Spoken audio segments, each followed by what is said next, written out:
집단 감염이 나온 경기 남양주시 요양병원에서 간병인 한 명이 확진 사실을 숨긴 채 취업했던 사실이 드러나서 논란이 일고 있습니다. 서울 성북구 교회 관련 확진자는 41명으로 늘어나는 등 곳곳에서 집단 감염이 끊이질 않고 있습니다. 취재기자 연결해서 알아봅니다. 황보혜경 기자. 네, 경기 남양주시 요양병원 앞에 나와 있습니다. 네, 요양병원 집단 감염 상황 자세히 전해주시죠.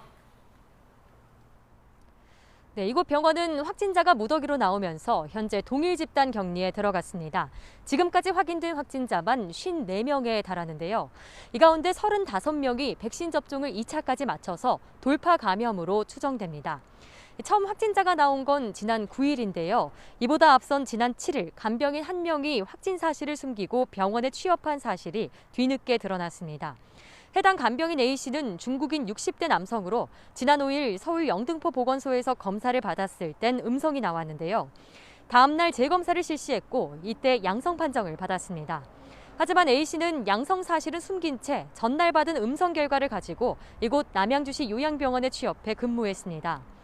A씨는 다인실 간병인으로 일한 거로 확인됐는데 방역당국은 A씨가 병원 내 집단 감염과 관련성이 있는지 역학조사에 들어갔습니다. 또 A씨가 보건소 연락을 의도적으로 피한 거로 보고 감염병 예방법 위반 혐의로 고발 조치했습니다. 또 다른 수도권 집단 감염 상황은 어떻습니까? 네, 기존 집단 감염 확진자가 계속 늘고 있습니다. 서울 성북구에 있는 교회에선 지난 3일 교인이 처음 확진된 뒤 지금까지 41명이 집단으로 감염됐습니다. 이곳에선 교인이 26명으로 대부분이고 가족으로도 전파됐습니다. 온라인 예배를 준비하던 교인들이 오랜 시간 시설에 함께 머물면서 전파된 거로 추정됩니다. 서울 강남구 실내체육시설 관련 확진자는 47명으로 늘었습니다.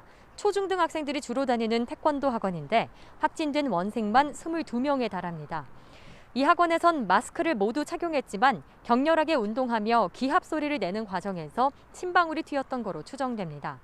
동작구에 있는 공동주택에선 43명이 확진됐는데 주민들이 함께 식사를 하면서 전파된 거로 파악됩니다.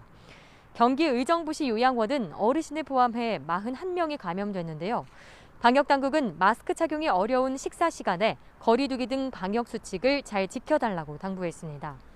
지금까지 남양주시 요양병원에서 YTN 황보혜경입니다.